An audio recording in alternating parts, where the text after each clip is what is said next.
Welcome back to FM Story. We're in December of our second season with Athletic Club. We're currently top of the league and unbeaten, 7 points clear. And we're also going to the last game of the Champions League group with a slight chance of somehow still qualifying for the Europa League, despite the fact that we lost our first 4 games in the group. Can we keep up the run in the league? Can we sneak into the Europa League? Let's find out.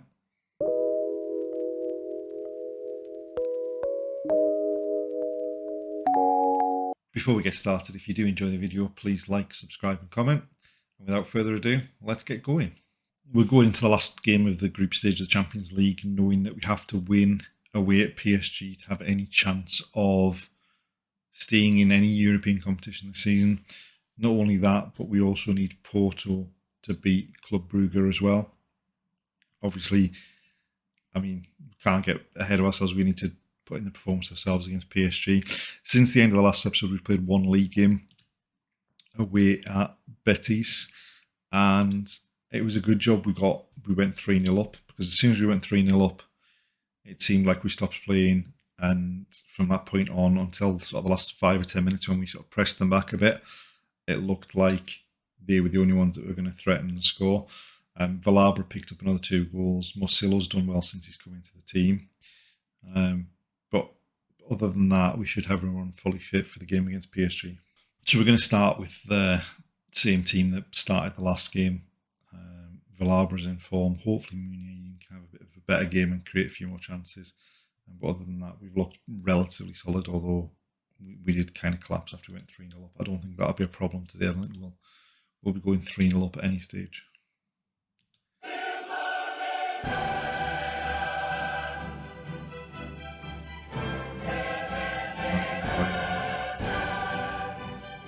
Slipping 3 at the back.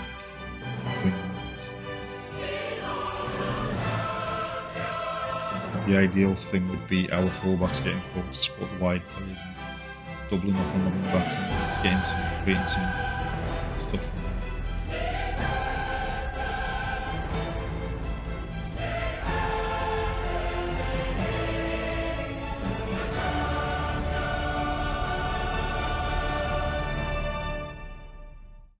So the first game against PSG, Neymar scored 4 against us. We took the lead, and then Neymar scored 4, and Mbappe got the other. So hopefully we can not embarrass ourselves like we did in that game. Cap is bringing it forward. Inaki Williams. White, Lopez. That was ambitious at best. Idiotic shot, but Muniain. Now, we did take the lead at home against PSG, and it didn't really go very well after that. But hopefully, this is a team in form that we can not succumb to that again. I mean, it's 1-on-5, but still,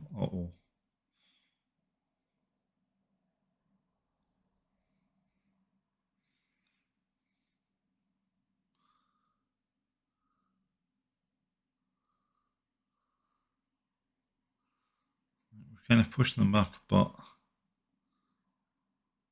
what was that?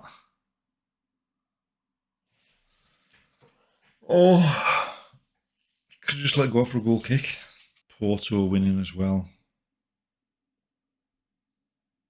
So things are looking quite good at the moment in terms of European football.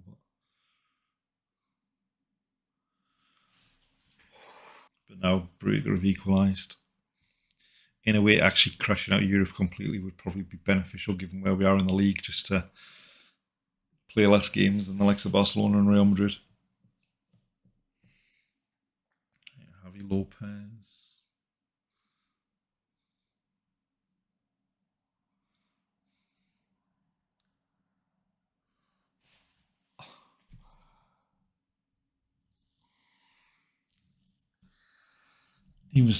So Lopez wins it back from Messi, and Inigo Martinez is like, "Here you go, Lionel. You wanted this ball, didn't you? Why don't you just take it?" In fact, he basically waved him through.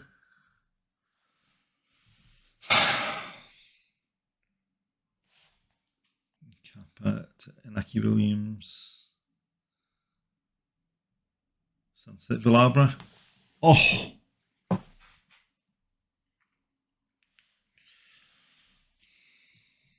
By and large, we've played pretty well.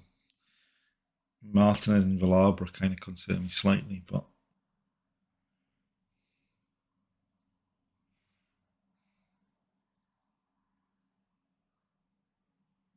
oh! I don't know what Donnarumma was doing because he didn't seem to be in any rush to get back on his line.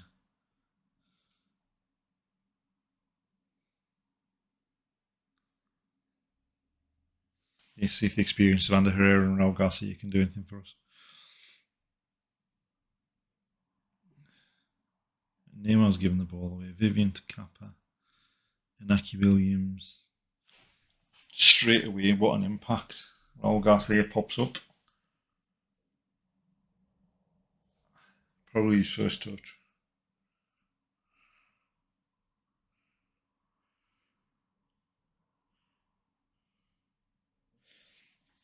He just got in between the two defenders and gave Donnarumma no chance.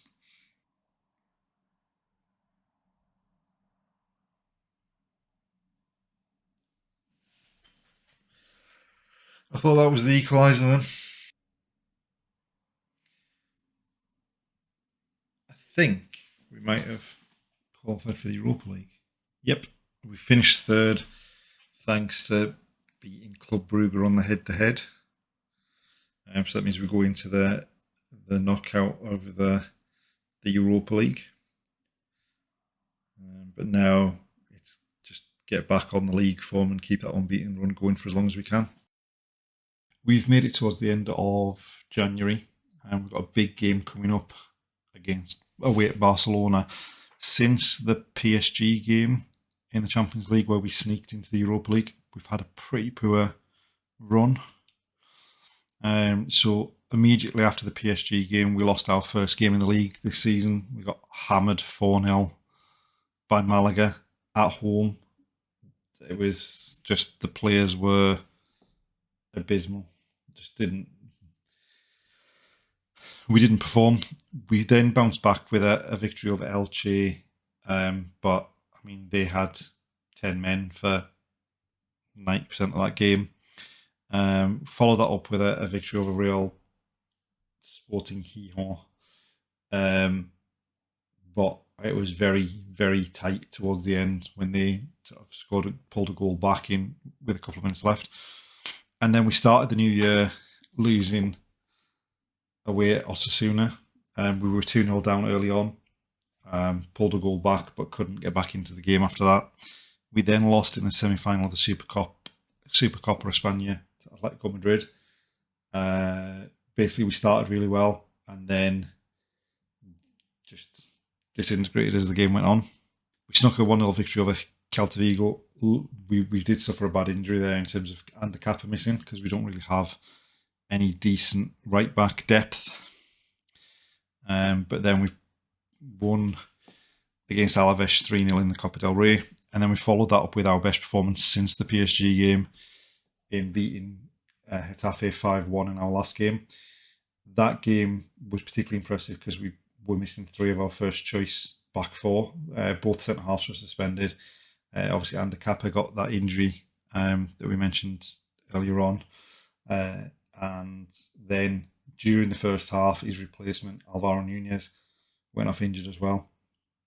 But Nico Williams and Bilabo picked up some good goals. Munier got one as well. So in terms of the league, we are still top of the league, with 3 points clear of Real Madrid and Barcelona. We were level on points with Barcelona going into that last round of games, or I think 1 point ahead of Barcelona perhaps. But Barcelona drew that last game against Villarreal. They drew 1-1. So that puts us 3 points clear. So it's in terms of the title race, the big games are going to be the return games against Barcelona and Real Madrid. Obviously, we beat Barcelona at home towards the beginning of the season, which was their last loss this season. They're 18 unbeaten since then because that was their third game of the season and they'd lost all 3. Real Madrid obviously have only lost 1. We drew with them earlier in the season, but that was at the Bernabeu. So hopefully we can pick up a victory over them in the coming weeks at home. But obviously that's going to go a long way to deciding what happens with the title. In terms of, obviously we're in January, so in terms of transfers, we've brought in a couple of players. So we've brought in Aymar from Osasuna on a deal that isn't 15 million up front, like it says there. It's staggered because he looks like a player that could develop into a decent player that in the long term we can put in the team alongside Munayin, Serrano when he's ready for the first team as well, that kind of player. And then we also picked up Ivan Martin on loan from Villarreal, and that's going to go through as a 2.1 million permanent deal at the end of the season, just to give us a bit more depth in the centre of midfield. Going into the game against Barcelona, our defensive woes haven't improved a great deal. Inigo Martinez and Danny Vivian are both back from suspension. However, Danny Vivian's now gone down with flu, and the Kappa is still injured. John Pacheco is now injured. Alvaro Nunes isn't fit, who's the other one that can play right back. So we're having to play our second choice left back at right back with reserve right back and left backs on the bench if it comes to it. So hopefully it's a case of we can score more than Barcelona, because I don't think there's any chance of us keeping a clean sheet here. I think our fullbacks are going to be running all over the place. Dembele and Fati wide. I think if we concede early, we could be in trouble here. It could be a bit like the Real Madrid game last season where we conceded 5. We've got plenty of faith in us going forward, but that defence has been a bit dodgy at the best of times, let alone with sort of 2 of the first choice members missing. Well, he looked like he was running treacle, that. That's not a particularly good sign.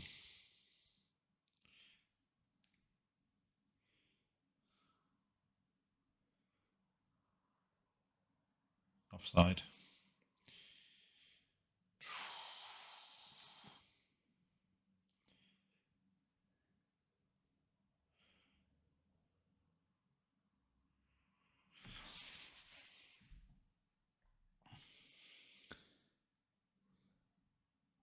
I mean, that was actually a hell of a lot closer than it looked.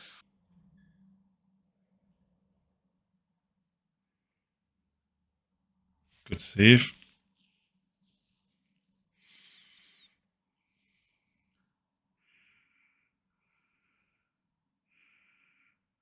What? I think he's offside. It's a lovely ball and a lovely finish from Bilabo. He's had a bit of a sticky spell after the PSG game. Didn't really perform, but he popped up with a couple of goals in the last game. Oh.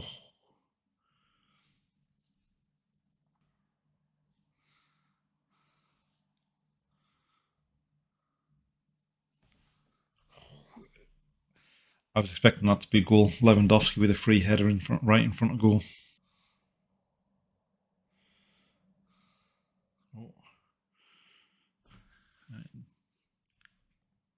Oh! I think we're going to regret not taking that chance. So what the first thing that Nico Williams has done in the game. Right, we'll send the same team out to start the second half and see what we can do.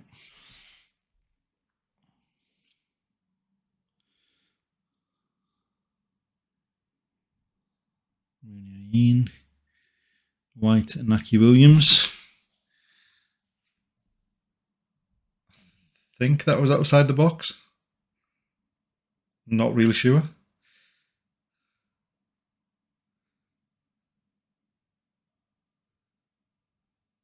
Yeah. Well, had you given me a draw before that game, given the defensive injuries we'd had, I think I would have snapped your hand off at that. I mean, that Villarreal chance before half time, though. I mean, he should have scored. But, you know, they've had 56% possession. They've had more shots on target. yeah, do you know what? We would take that any day of the week, especially the away game against Barcelona. And it keeps them 3 points behind us in the league as well. So all in all, not too bad. And that's the end of this episode. We end the episode 1 point clear of Real Madrid at the top of the table because they won the game the same week we played Barcelona.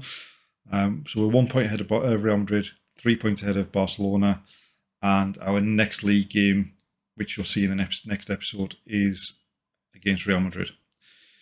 So obviously a big game. If we don't lose, it puts us in a good position in terms of the title. A win would be even better. But we'll find out next time how that goes. See you then.